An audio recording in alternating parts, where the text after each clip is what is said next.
Hi, I'm Anne from Game Like a Mother. Today I'm going to show you how to play Super Slopes. It's ages 8 and up, 1 to 3 players, and it takes 15 minutes. Let me show you how to play. The goal of the game is to get the most points. You get points by making a ski run, and you're going to score one single run down the hill, and there are various things going to give you points. I'll show you what that is at the end.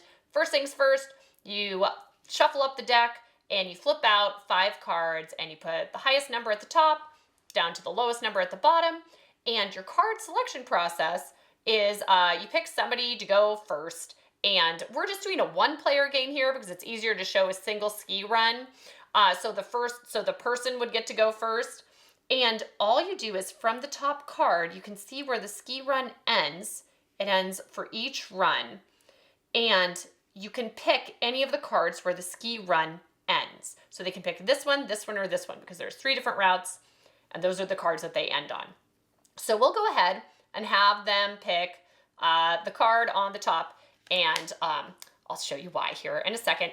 And when you place it in your tableau, you can pick it, you can do right side up or upside down, no sideways.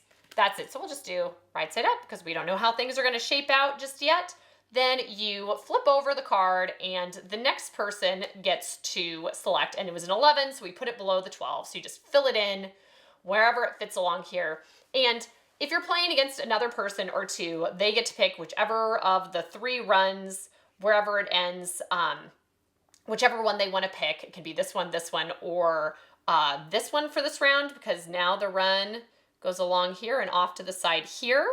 If you're playing against artificial intelligence or a single player game, you just pick the lowest one and put it off to the side, and they won't make like a full ski run. And all you're doing then at the end is they get 1 point per good thing on their card, which are the energies and the ski runs for them. So this card's worth 3 points for them.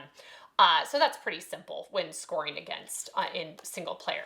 So then this one comes out, these ones slide down, and it's this person's turn again, and we're gonna have them pick this card because even though it doesn't have the negative scoring things that you can have on your cards are forest or yetis, but this has a special ability.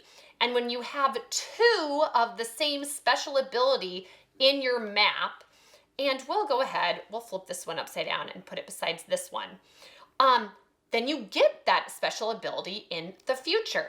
So this card comes out, it's this guy's turn, and he's going to pick the lowest down, run down again. So this one goes off to the side. He wouldn't take the top card. This one goes down to the second one. He wouldn't take that.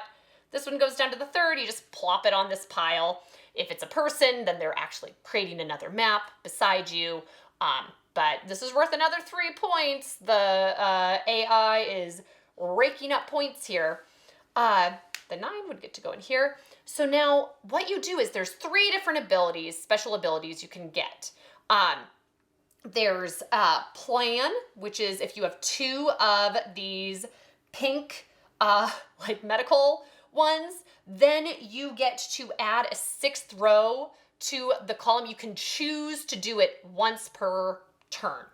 You can add a 6th row to the column, and then maybe that will impact, you have different cards you can pick from, and then you don't refill it for the next person. So, you can choose to have that power, or if you get both of these yellow ones, you get a stop, and you can pick any card the ski run passes through, because sometimes it'll skip over a card and you're like, ooh, I would have really liked this card here, but it just passes through, and you're allowed to pick one in the middle if you wanted. Sometimes there's a really long run, and that makes you able to select a different card. This one is my favorite power, which is jump, and for this, you can choose to skip any one card and treat it like it isn't there. So we'll say if they wanted to use it and jump over this one, you basically, what I do is I just move a card down and I say, okay, so we jumped over that one, so we're pretending like it's not there.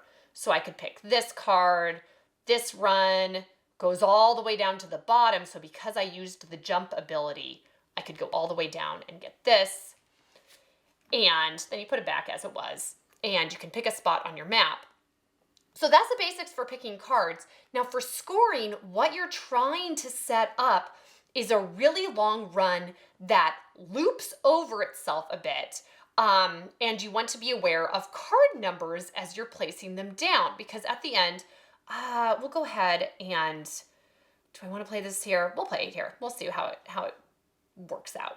So what you're trying to do is you're scoring one run at the end of the game. You don't get to score each of them. You're picking one that opens on one end, and you get to score. There's different colors of diamonds. There's red diamonds, orange diamonds, purple diamonds. You only get to pick one of them along the ski hill. So if I have a whole bunch of things connected with a bunch of reds and oranges and purples, I have to pick one color to score of those. You get a point per energy, and you lose a point per Yeti. You have to have enough points to get by the forest, because that slows you down. So I'm going to just put together a completed slope, a completed map, and I'll show you how end of game scoring works.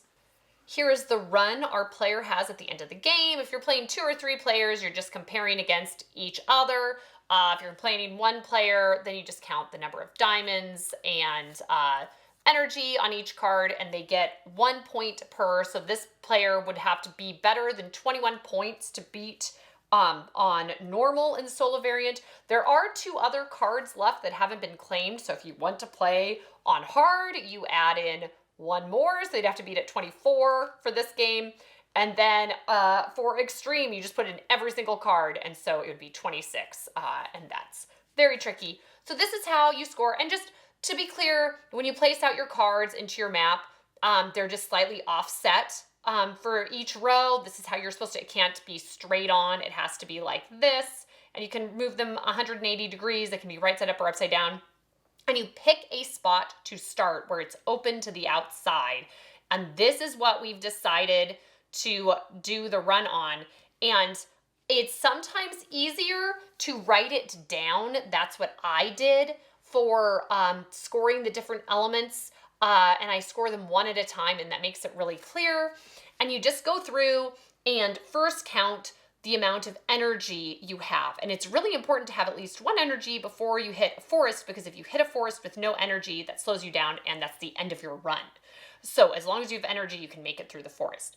So we follow the route, and there's 1 energy,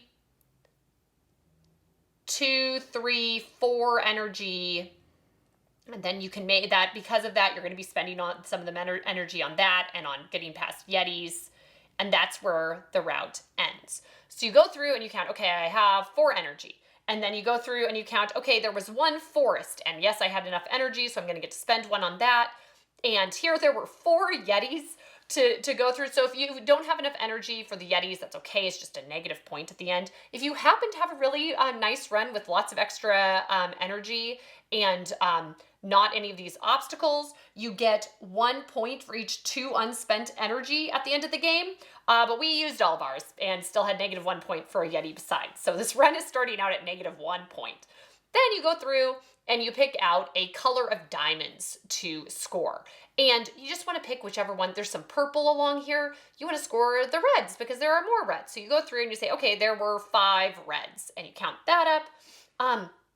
Then you count slopes and crossings, and that's where you get your big points in this game. That's how you win. So we're starting on a number 1 card, and each time you go from a higher number card to a lower number card, that's the slope. So from 18 to 17 is worth 2 points because that's a slope. From 17 to 7 is 2 points. That's a slope. From 7 to 1. So you go through and you count from 1 to 9, again, not going down, 9 to 16 going up, 16 to 18 going up, but then you're going down again to 9, up to 15. So I counted through, and there was 12 points. There were 6 times you went from a higher number to a lower number. And then finally, crossings, any place where your ski track goes over itself on a card. You count it once. You wouldn't count it. You come through here and you wouldn't count it once there. Anytime there's a crossing, you have to go through, and now I would count it. Okay, that's worth 2 points. Go through. Okay, now I would count it. That's another 2 points. And then you go through here. Okay, now I'm counting this again. Now I'm counting this. And so the total for this was 24 points. And so I would have beaten on the solo variant, would have beaten it on normal, tied on hard, and lost at extreme. And then if it's against somebody else, you just see between the two of you or the three of you who has the most points, and that's the winner. So that's how to play Super Slopes. The target demographic for this game is gamers who want a light option. Then this is perfect for you. The rule complexity is pretty light. Once you have the basics down of, okay, this is how I set up the drafting, the cards I draft from, and this is the manner in which I place them, and like these are the few scoring elements I have to look out for, then you're good to go. And it also makes it really easy to teach to other people, because if every time there's open information, so every time you can say, oh, you have a choice between this, this, and this, and you can place it here, here, or here on your set, on your ski slope. So it makes it really fast and easy to help others learn how to play. How competitive is this game?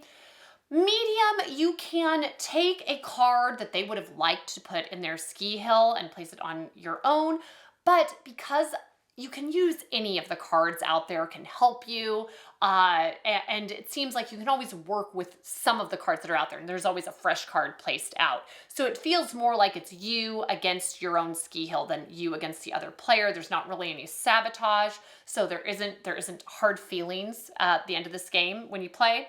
Replay value is medium. This isn't a game that is going to be your board game group's go-to Friday night game that you're going to play every single Friday, but it's going to get used more than you might think, just because it's so portable. It's got a fun theme, it's easy to teach, fun to play, and the player count being I can play it on my own or I can play it with a couple other people makes it really nice. And so it will get played a fair amount. I feel like I've already gotten my money's worth because I just keep on finding opportunities to play it, which is pretty great.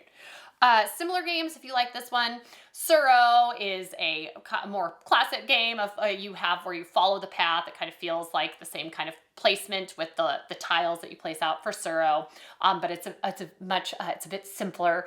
And then if you really like Button Shine or looking for another solo game kind of with the same theme, Unsurmountable, climb a mountain, chart your path.